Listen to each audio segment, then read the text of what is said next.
ఒక్కసారి కొమ్మూరి గోల్డ్ కి కాల్ చేయండి. తాకట్లో ఉన్న మీ బంగారాన్ని విడిపించి మార్కెట్ ప్రైస్ కి వాళ్ళు కొనుక్కుని మిగతా డబ్బులు మీకు ఇచ్చేస్తారు. హాయ్ హలో నమస్తే, నేను మీ కట్టా కార్తీ. మనతో ఉన్నారు సీనియర్ రాజకీయ విశ్లేషకులు రవిత్ కుమార్ గారు. సార్ నమస్కారం. సార్ నమస్తే కార్తీ. చిక్కను దొరకను అనుకున్నాడు, కానీ చిక్కాడు, దొరికాడు. ఏపీ మద్యం స్కామ్ లో జగన్మోహన్ రెడ్డి కీలక సూత్రధారి అని చెప్పేసి రాజు కసిరెడ్డి మరియు సజ్జల సీతారెడ్డి చెప్పినట్టుగా సిట్ రిమాండ్ రిపోర్ట్లో పేర్కొనడం జరిగింది.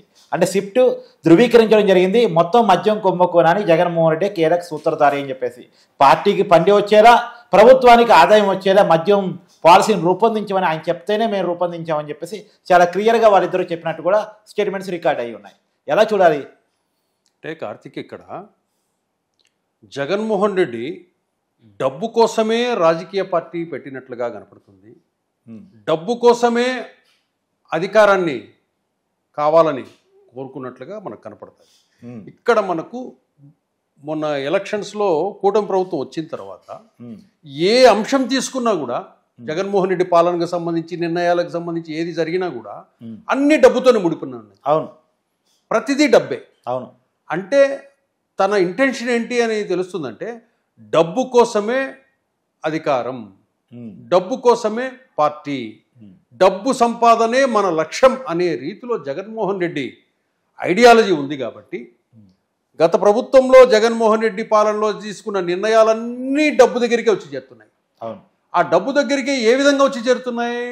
స్కాముల రూపంలోనే ప్రజల డబ్బును డైవర్ట్ చేసి దాన్ని కొంత నగదుగాను, కొంత ఇన్వెస్ట్మెంట్ గాను, లేకపోతే కొంతమంది పార్ట్నర్స్గా గాను ఇంత వ్యవహారం నడిపించారు. దీంతో ఇప్పుడు వైసీపీ పార్టీలో కూడా అంతో ఇంతో ఈ నాలెడ్జ్ ఉన్నవాళ్ళు, పొలిటికల్ నాలెడ్జ్ ఉన్నవాళ్ళు వీళ్ళంతా కూడా ఎవరన్నా బయటికి వచ్చి మాట్లాడుతున్నారా? ఇది అక్రమము అనేసి ఎవరన్నా అంటున్నారా? జగన్మోహన్ రెడ్డి మాత్రం అవును, ఏది తీసుకున్నా కూడా అది అక్రమము, కేసు, అన్యాయంగా నన్ను ఇరికిస్తున్నారు అని చెప్తాడే తప్పితే, ఎస్ ఇది తప్పు జరిగింది, నేను విచారిస్తాను, దీని మీద ఏం జరిగిందో కనుక్కుంటానని మాత్రం అనడు. వాళ్ళ పార్టీలో ఎవరు మర్డర్లు చేసి అరెస్టులైనా అన్యాయం, అక్రమం అంటాడు. వాడు పబ్లిక్గా ఇన్ని కోట్ల రూపాయలు స్కామ్ చేసి దొరికిపోయాడు, పోలీసులు అరెస్ట్ చేశారని చెబితే ఇది అన్యాయము, అక్రమం చూడండి అంటారు. అంటే ఏది తీసుకున్నా కూడా కళ్ళ ముందు నేరం కనపడినా కూడా ప్రభుత్వం నిర్ణయము, పోలీసులు నిర్ణయం తీసుకుంటే అది అన్యాయం, అక్రమం అంటాడు. లేదా పోలీసులు ఏం చేస్తాడు? మీ బట్టలు ఇప్పుతానని చెప్పి వాళ్ళను బెదరగొడతాడు. తను చేసింది తప్పు, మా వాళ్ళు చేసింది తప్పు, మా నాయకుడు చేసింది తప్పు, ఇది ఇలాంటి తప్పులు జరగకుండా చూసుకోవాలని చెప్పేసి వాళ్ళకి ఎవరికైనా చెప్పాల్సిన జగన్మోహన్ రెడ్డి ప్రతిదాన్ని అన్యాయము, అక్రమం అంటాడు. అంటే మేము ఏమీ చేయలేదు, వీఆర్ ఆల్ మిస్టర్ పర్ఫెక్ట్స్, మేమందరం మిస్టర్ పర్ఫెక్ట్స్, అందరూ మా మీద అన్యాయంగా మమ్మల్ని వేధించడానికో అక్రంగా కేసులు పెడుతున్నాడని చెప్తాడు తప్పితే జగన్మోహన్ రెడ్డి ఏది ఒప్పుకోడు. ఇప్పుడు ఏమైంది? ప్రజల్లో ఎవరైనా కూడా నిశితంగా గమనిస్తున్నారు తప్పితే, ఇప్పుడు జగన్మోహన్ రెడ్డి ఎందుకు బయటికి రావటం లేదు? నీ మీదికి ఈ విధంగా నీకే చెందింది, నీకే వస్తుందని చెప్పి ఇటు పక్క సిట్టులో, ఛార్జ్ షీటుల్లో క్లియర్గా వస్తున్నప్పుడు ఒక మాజీ ముఖ్యమంత్రిగా అది తప్పు అని మీరు ఎందుకు ప్రెస్ మీట్ పెట్టడం లేదు? నాకు వీళ్ళెవరో తెలియదు, సజ్జల శ్రీధర్ రెడ్డి ఎవరో తెలియదు, కసిరెడ్డి రాజశేఖర రెడ్డి ఎవరో తెలియదు, వాళ్ళు ఏం పని చేశారో నాకు తెలియదు, ఈ స్కామ్కు నాకు సంబంధం లేదు అని చెప్పి ప్రకటిస్తాడా? ప్రకటించాడు. అంటే ఇది ఏంటంటే ఈ పొలిటికల్ రాజకీయ పార్టీలకు, రాజకీయ నాయకులకు ఇదొక కేస్ స్టడీ. జగన్మోహన్ రెడ్డి పాలన, Jaganmohan Reddy mentality as a politician. అంటే మనం డబ్బు కోసం ఇంతగా వర్క్ చేసి ఒక రాష్ట్రాన్ని పెద్ద స్థాయిలో, తండ్రి స్థాయిలో పాలించి ప్రజల డబ్బును ప్లస్ ఈ ప్రకృతికి సంబంధించిన సంపదను ఇవన్నీ కొల్లగొట్టుకోవాలనే చేసే ప్రయత్నము, కొల్లగొట్టడము, ఇవన్నీ చూస్తే కనుక అది భయంకరమైన మైండ్ సెట్గా కనపడుతుంది. సరే, ఇప్పుడు ఈ కేసులో అంటే మద్యం స్కామ్లో వరుసగా అరెస్టులు మన కళ్ళ ముందు కనపడుతున్నాయి.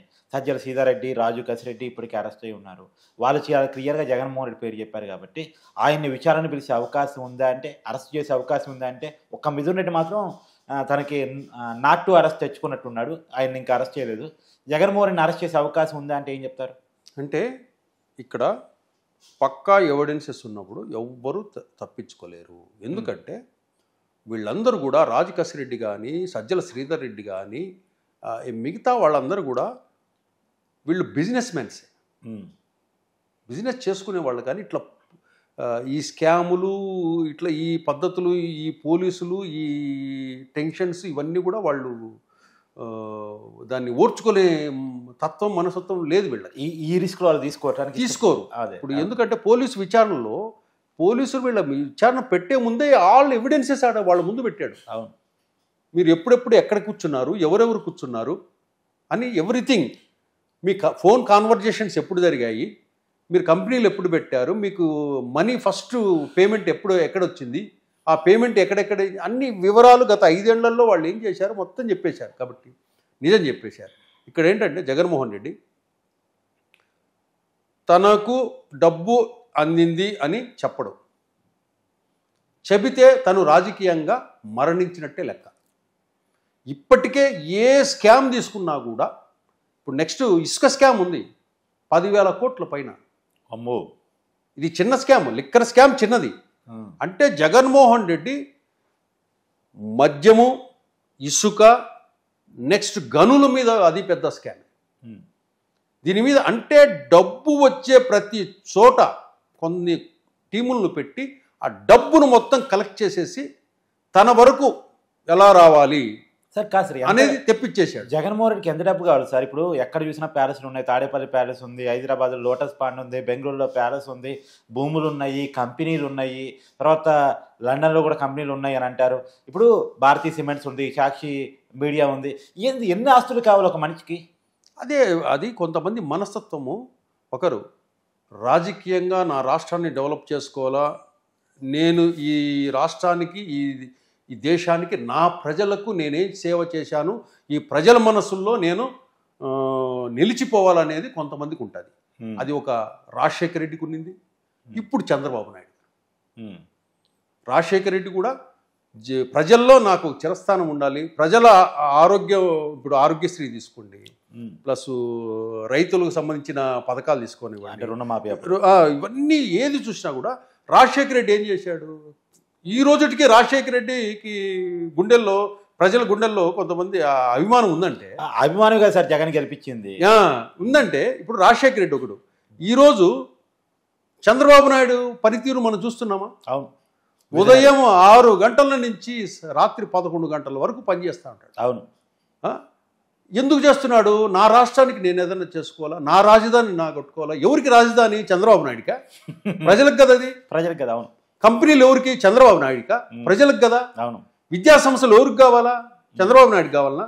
ప్రజల కోసమే కదా. అవును. అంటే నా ప్రజలకు నేను ఏదైనా చేయాలి, నా రాష్ట్రానికి నేను ఏదైనా చేయాలని చెప్పి వాళ్ళ గుండెల్లో నిలిచిపోయే విధంగా చిరస్థాయిగా కొన్ని పనులు చేస్తుంటారు కొంతమంది మాత్రం చరిత్రలో నిలిచిపోతారు. రాజశేఖర రెడ్డిని ఈ రోజుటికి అనుకుంటారు కదా. అవును. ఏమి రేపు చంద్రబాబు నాయుడిని కూడా అదే అనుకున్నారు కాబట్టి సార్ ఆయన అరెస్టైనప్పుడు రాష్ట్రం మొత్తం, దేశం మొత్తం, ప్రపంచం మొత్తం కాబట్టి అట్లా ఎవరైనా పని చేస్తారు తప్పితే ఈ జగన్మోహన్ రెడ్డి ఏది పట్టుకున్నా డబ్బు తప్పక, స్కామ్ తప్పక, స్కీమ్ తప్పక వేరేది కనపడడం లేదు. ఈ విధంగా అయితే కనుక ప్రజలు ఎలా ఉంటారంటే, ప్రజలు ఇప్పటికీ ఏమి అనకపోయినా కూడా మౌనంగా అబ్జర్వ్ చేస్తున్నారు. సార్ ఒక్కళ్ళకు కూడా వైసీపీ నాయకులు అరెస్ట్ అవుతే ఒక్కళ్ళకి కూడా సింపతి గెయిన్ కావచ్చు. సింపతి రావడం లేదు. మామూలుగా అయితే కనుక ఏదన్నా ఒక అరెస్ట్ జరిగితే కనుక ఆ జిల్లాలోనూ లేకపోతే రాష్ట్రంలోనూ కార్యకర్తలు ఇంకొకరు రోడ్ల మీదకి వచ్చి ఇది అన్యాయం, అక్రమం అని చెప్పేసి వాగ్వాదం చేస్తారు, ధర్నాలు, ర్యాలీలు, రాస్తారోకులు ఇవన్నీ చేస్తారు. కానీ వైసీపీ నాయకులు ఇంతవరకు జరుగుతున్న అరెస్టులన్నీ చూస్తున్నాం కదా, ఎవరైనా బయటకు వచ్చి ఇది అన్యాయం, అక్రమం అని చెప్పేసి అన్నోళ్ళు ఉన్నారు. మొదటి నుంచి ఇది గత 10 నెలలుగా జరుగుతున్న అరెస్టులు వాళ్ళ పక్కింటి వాళ్ళు కూడా అంటారులే. అంటే ఏది కూడా మనం ఏమనుకుంటాం, మనల్ని ఎవరు చూడడం లేదులే, నన్ను గమనించడం లేదులే, నేనేదో నమస్కారం పెట్టి చిరునవ్వుతో నవ్విస్తూ ఈ 1000 కోట్లను కొల్లగొడుతున్నాను, నన్ను ఎవరు చూడటం లేదు ప్రజలు అని అనుకుంటే అది వాళ్ళ భ్రమే. కాబట్టి ఇప్పటికైనా జగన్మోహన్ రెడ్డి నీ తప్పుందా లేదా అని మీడియా ముందుకొచ్చి ఒక మీడియా మిత్రులతో డిస్కషన్ పెట్టాలి, ప్రెస్ మీట్ పెట్టాలి. ప్రెస్ మీట్ పెట్టి అసలు జరిగింది ఏంటి అని చెప్పాలి. మీరు మౌనంగా ఉన్నారంటే అర్థం ఏంటి? ఇవి అన్నీ కూడా ఇంకో విషయం ఏంటంటే డబ్బు దగ్గర జగన్మోహన్ రెడ్డి అంత ఆషామాషికి ఈజీగా ఉండే వ్యక్తి కాదు. ఇంకొకటి, ఏదైనా డబ్బు ఎవరైనా ఈ రాజకేశ్వర కానీ మిగతా ఈ ఎవరైతే బెల్ట్ ఉన్నారో వీళ్ళు ఏదైనా వాళ్ళ చేతికి రూపాయి ఉంటే కనుక 5 పైసలు 10 పైసలు పోతుందో తప్పితే ఏమి మిగతా 95 పైసలు వదిలే రకం కాదు జగన్మోహన్ రెడ్డి. 95 పైసలు జగన్మోహన్ రెడ్డికే ఉంటుంది. ఈరోజు జగన్మోహన్ రెడ్డి హయాంలో మీరు చూడండి, ఐఏఎస్లు కానీ ఐపీఎస్లు కానీ ఇప్పుడు వీళ్ళంతా ప్రొఫెషనల్స్, రాజకేశ్వర రెడ్డి కానీ సజ్జల శ్రీధర్ రెడ్డి కానీ, ఇంకా నెక్స్ట్ బాలాజీ అని ఒకతను ఉన్నాడు, మిథున్ రెడ్డి ఒకతను ఉన్నాడు, అవును, నెక్స్ట్ వైఎస్ అనిల్ ఉన్నాడు. వీళ్ళందరూ రావాల్సింది. ఇప్పుడు వీళ్ళు తప్పు చేయకపోతే కోర్టుకి ఎందుకు వెళ్తున్నారు మీరు? అవును, ఏది బెయిల్, ముందస్తు బెయిల్కి ఎందుకు పోతున్నారు? అవును, అరెస్ట్ కాకుండా మీరు తప్పు చేయకపోతే డైరెక్ట్గా పోలీసు విచారణకు వచ్చి హాజరు కావచ్చు కదా. తప్పించుకుంటున్నారంటే అర్థం ఏంటి? తప్పు చేశారని అర్థం. ఇప్పటికైనా జగన్మోహన్ రెడ్డి మీడియా ముందుకొచ్చి జరిగిన విషయాలు ఏంటి అనేది క్లియర్గా చెబితే అతను సేఫ్. లేదు మీరు ఇట్లాగే తప్పించుకుంటాము, రేపు చంద్రబాబు నాయుడు మొన్న ఒక మాట అన్నాడు, నన్ను కేసులో ఇరికించడానికి సాక్ష్యాలను వెతుకుతున్నారు అన్నాడు. సాక్ష్యాలను వెతకనవసరం లే, కళ్ళ ముందు ఉన్నాయి కదా. అవును, జగన్మోహన్ రెడ్డిని అరెస్ట్ చేయడానికి సాక్ష్యాలు వెతుకుతున్నారు అంటే తను అరెస్ట్ చేస్తారని తెలిసి ఇక్కడ సాక్ష్యాలన్నీ వెతకడం అవసరం లే. ఆల్రెడీ రాజకేశ్వర రెడ్డి రూపంలో ఉన్నాడు, సజ్జల శ్రీధర్ రెడ్డి రూపంలో ఉన్నాడు, రేపు మిథున్ రెడ్డి రూపంలో వస్తాడు, రేపు బాలాజీ రూపంలో వస్తాడు, రేపు వైఎస్ అనిల్ రూపంలో వస్తాడు. కాబట్టి జగన్మోహన్ రెడ్డి తప్పించుకునే మార్గం లేదు. తప్పకుండా అరెస్ట్ అనేది జరిగి తీరుతుంది. Thank you sir, thank you so much.